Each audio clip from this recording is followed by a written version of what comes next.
Salakia. Continuing. It says, around my age 8, Dad began to force me to sit by myself on an altar each week, usually late on Friday nights. I would watch in horror and great grief as he and his criminal associates would murder and mutilate quite a few humans, from babies on up to adults. They would usually accuse the adult victims of having been traitors, which also conditioned me to believe that to talk is to die. I was forced to ingest small raw pieces of the murder victims' bodies, and was usually forced to eat excrement, drink urine, and drink human blood, often laced with powdered opium. On several occasions, I was also forced to ingest human brain matter.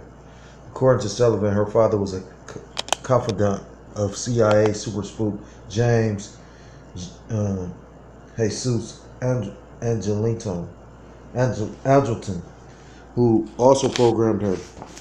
I'm gonna go check him out. Bear with me for a second. We got James Jesus Angelton.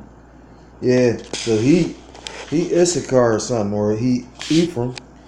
James is spelled Jesus, but it's Jesus. Angleton was chief of CIA counterintelligence from 1954 to 1975. His official position within the organization was Associate Deputy Director of Operations for Counterintelligence. Angleton was significantly involved in the U.S. response to the purported KGB defectors, I can't pronounce their name, Yuri Nosenko,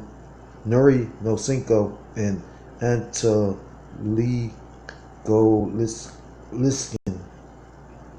So basically, he was a big wig in the CIA. And when you look at him, he looked like Ephraimite or Issacharite.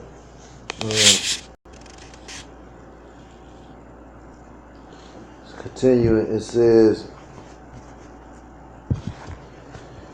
early on, she was recalled she was offered a piece of human chattel to the White House. She was offered as a piece of human chattel to the White House.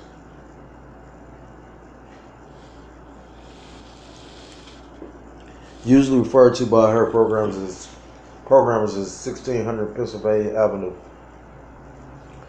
but which was also called the Hub in Emerald City. I've heard that before.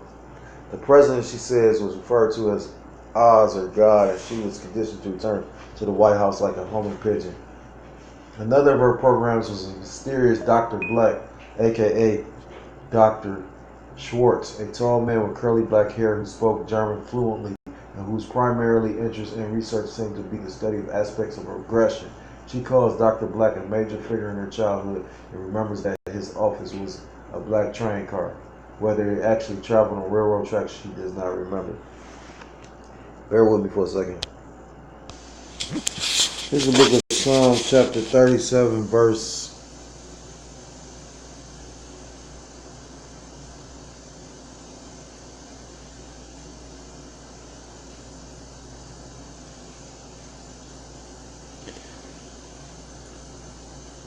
Salakia. This is the book of Psalms 37, verse 32. The wicked watcheth the righteous and seeketh to slay him. And that's a perfect example, you know what I mean? You know, like you got Jake right now, you know, who's naturally righteous, but, you know, 2/3 are not, you know, 2/3 are more wicked than the wicked. It says in the scriptures that so wicked that you taught the wicked your ways. You know what I mean? So at the end of the day,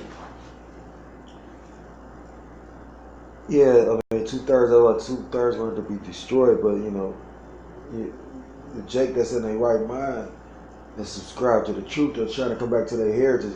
Because I was just talking to my demon about this. You know what I mean? When you look at the options, look at when you say tell them like that scripture is clear cut and to the point.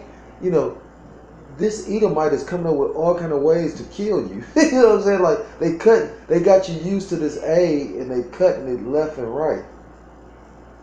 You know what I mean? If he ain't seeking to slay you, what do you think? He ain't seeking to help you. in a world with abundance of resources. You got to take time to think about it. You know, people don't have to be in poverty. People don't have to go starving. In America, people don't starve like in other countries, though.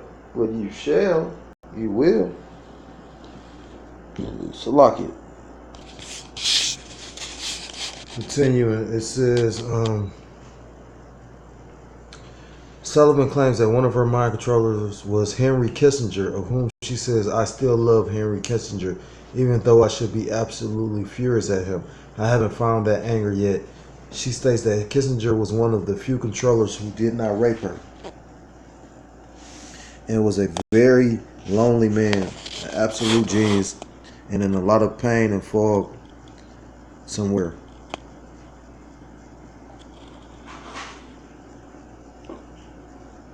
Obviously, she still has a degree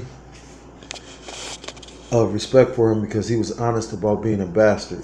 Sullivan believes that the Luciferians see the lower classes as cattle and are determined to phase out what they consider to be the inferior races, and not just the lower class. Well, yeah, you know, of course they hate, you know, Jake.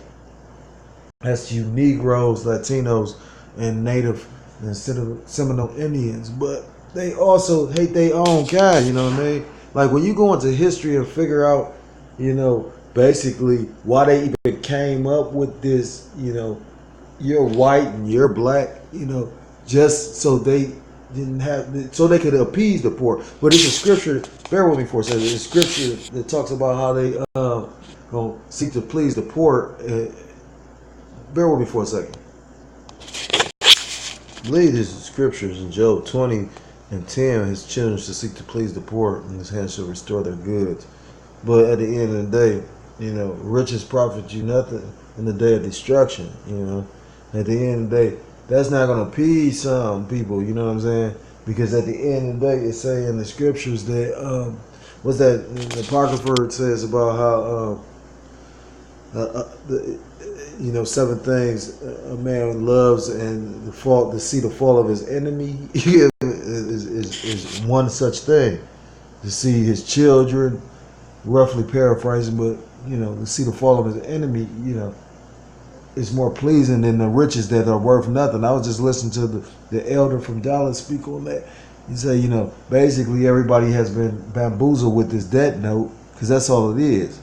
It's not, I mean, you know, it's not any, it has no physical value. Even gold, I told the guy this, and he looked at me like I was crazy, but to show you how stupid people are, your body is made of elements. That's why certain elements in your body is in the world, and vice versa. You get what I'm saying? Gold is an element. You can ingest gold. Gold has more value than a fucking piece of paper. And to show you they really ain't doing nothing new, when you go into history, you'll find out, you know, it's really sorcery. That's how this money system works, because they're creating money out of thin air. You have a piece of paper, you get what I'm saying, that has no physical value. You could burn up the paper. I just burnt up some money, you know what I'm saying? Like, so at the end of the day, it could be burnt up. But yet still, that gold that disappeared, nobody questions though. It's a lock.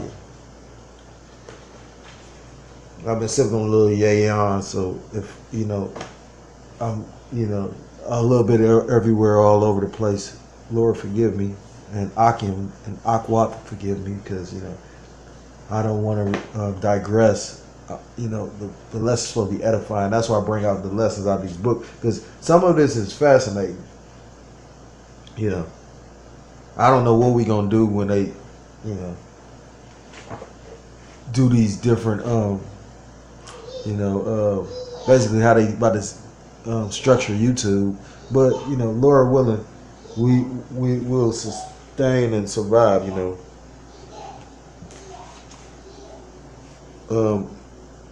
It says they are determined to create a one world order where Luciferianism can be openly practiced, and where such activities as pedophilia and bestiality will be legalized. And to a certain extent, that's true, but at the same time, you know, because what I imagine how they gonna do it is gonna be like that movie V for Vendetta. You know what I'm saying? You have people doing all kind of shit, but the government just had it was draconian laws in place. You know what I'm saying? You couldn't go outside after a certain time. You know you know. So, you know, yeah, I'm sure like the one guy, he was a homosexual, but he was like a head of the major network. You know what I'm saying? So, he was a homosexual all day too. You know what I'm saying? Not openly, but it's still, I got this other lesson I'm gonna bring out. I was reading out this book. It was talking about like when you really go into like the IRS and the tax code. Now you find out Glenn Beck. I kind of deal with him because he does bring out a lot of gems. Like if you ever knew history, why people always scoffing at something, or if you ever paid attention to him. He was a commentator and a anchor, or he had his own show on Fox, and he lost that show basically because he brought out a very important fact that a lot of people don't know. A lot of people don't want to say that Gad or the North American Indians are Israelites, but he brought that information out, and he lost his job shortly after that. He brings out a lot of truth, you know what I mean? But it tells you in the scriptures that their tongues shall fall upon themselves. These Edomites gonna tell them each other. That's just, it was prophesied. Salakia, I'm gonna stop there.